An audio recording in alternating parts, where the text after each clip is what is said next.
ठीक बाड़ा जाना वाह जियो 11 बजे सुबह से खड़ा भइल भइल सुस्ता गेल बड़ा जाए तनी गलत कर दवा ज्यादा दिल से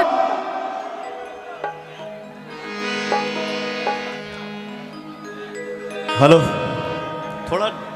बहुत टाइट लग रहा है यार थोड़ा डिले दो हेलो रिवर्ब नहीं दो रिवर्ब मत दो डिले दो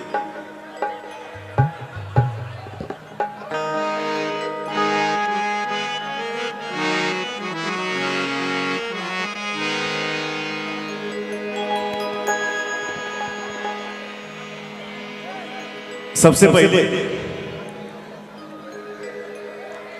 हेलो बढ़िया से मिला दो hello hello hello hello hello hello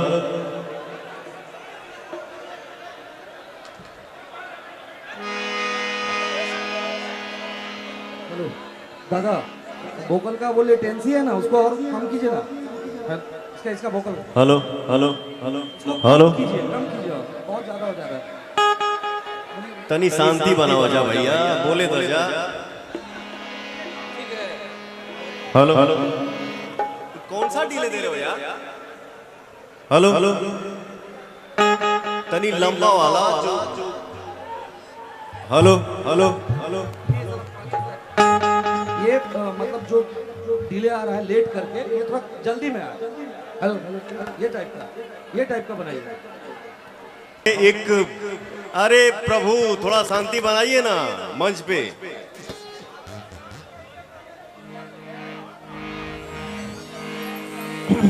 मैंने एक क्यों चेंज कर रहे हो यार जो था वैसे रखो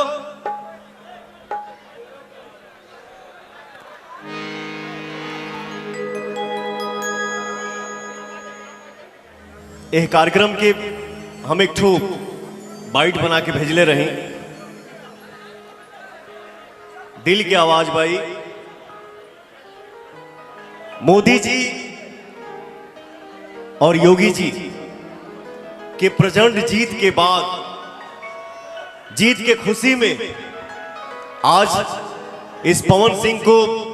पटना के पावन धरती अन्नपूर्णा भवन में हमके आवे के मौका मिलल अपने चाचा आर के सिन्हा जी के यहाँ और बड़े भैया ऋतुराज सिन्हा जी के यहाँ ये मेरा सौभाग्य है होली मिलन समारोह में हम सब कलाकार यहाँ एकत्रित भइल बानी जा और मैं तो शुरू से यही बोलते आया हूं कि जो सामने दिख रहे हैं हमारे भगवान हैं आप लोग सबके पैर छू के प्रणाम करता ही पवनवा तनी ताली बजा के आशीर्वाद देता जाओ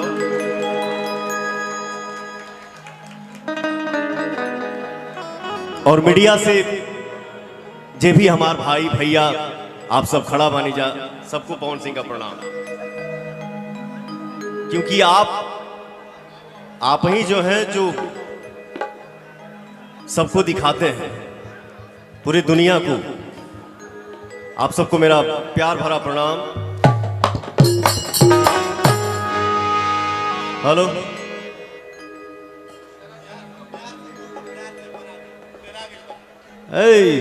हेलो चाचा डिस्टर्ब मत करो यार मनोज भैया तू खड़ा हो बाटा इतना टाइम लगी तो के क्या कीजिएगा ये भी बूढ़ा हो गया है Manoj hello hello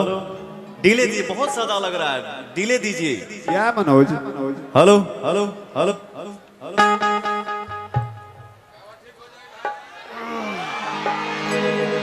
hello hello hello hello hello hello hello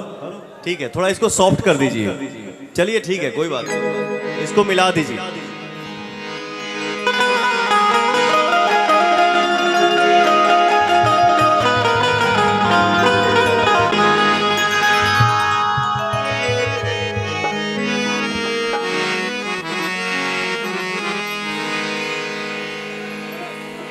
सबसे पहले स्वर के दाता विद्यादायिनी माई सरस्वती है सबसे पहले माई के वंदना बा गीत संगीत के अंदर अगर कहीं गलती हो जाए तो अपन बेटा अपन भाई समझ के माफ कर दिया जाए बस ये गाना के बाद तब हम उठबे करब, नचबो करब, आप सबके भी नचाई।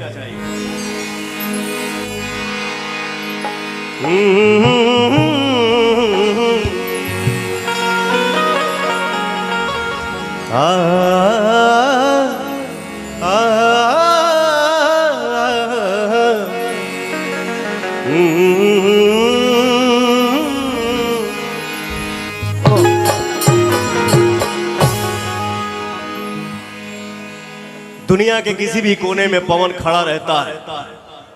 या बैठा रहता है, एक बार गुनगुना देता हूं, हमारे भाई आप लोग दिल से मगन हो जाते हैं, मस्त हो जाते हैं। मेरा भी सीना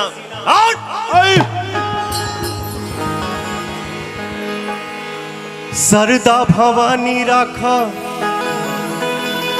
सभा बीच पानी, सरदा भवानी राखा सभा बीच पानी, दोनों हाथ जोड़ी पड़ी पैया हो मैया, अब बुधिया के हीन बनी दुखिया में दीन बनी, अना पूरा पढ़नी पढ़ैया मैया।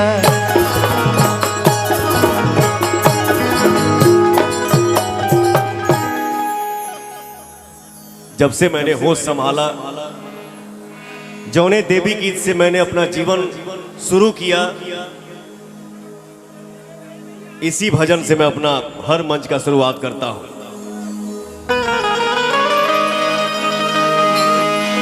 हरे पानी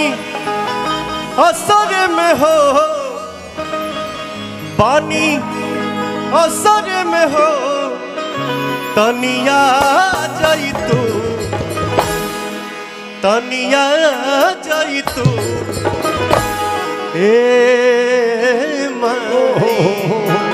ए माई, असभा बीचे लाज के बचा जाई तू, हे माई सभा बीचे लाज के बचा जाई तू। पानी असर में हो, पानी असर में हो, तनिया जाई तू माई, सभा बीचे लाज के बचा जाई तू, हे माई सभा बीचे लाज के बचा जाई तू। चली चला निसवा के घरवा, आई डोली चली चला निसवा के घरवा, ओही डोलिया के बाधवा जहान, दुनिया में सोर भइला, ओही बाधवा के दुनिया जहान, दुनिया में सोर भइला, आई डोली चली चला निसवा के घरवा, आई डोली चली चला निसवा के घरवा, आई सभा बीच लाज के बचा जाई तू, आई सभा बीच लाज के बचा। और का भैया थोड़ा लेवल बढ़ा दो भैया। दुनिया बनावे वाली तू ही हो माई, तू ही हो माई हो, तू ही हो माई, दुनिया बनावे वाली तू ही हो माई, तू ही हो माई हो, तू ही हो माई, दर दर घूम आईनी अब कहाँ जाई, दर दर घूम आईनी अब कहाँ जाई, सेरा वालिया के हो, सेरा वालिया के तारा सम दिखा जाई तू, ए माई सभा बीचे के बचा जाई तू, ए माई सभा बीचे लाज के बचा जाई तू। जय जयकारा,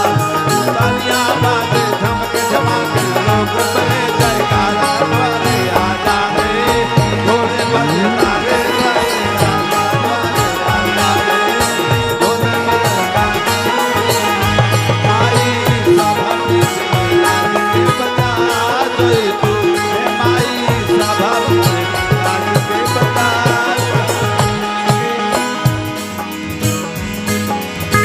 सती सुर सती पार्वती महाकाली सती महाकाली पार्वती महाकाली सती सुर सती पार्वती महाकाली पार्वती महाकाली पार्वती महाकाली लक्ष्मी कहलु तू कहलु शेर बहाली हे लक्ष्मी कहलु तू कहलु शेरवाली आके स्वर में तू हो आके स्वर में पवन के समा जाई तू हे माई सभा बीचे लाज के बचा जाई तू हे माई सभा बीचे लाज के बचा जाई तू हे माई सभा बीचे लाज के बचा जाई तू हे माई सभा बीचे लाज के बचा जाई तू हे माई सभा पीछे आज के बचा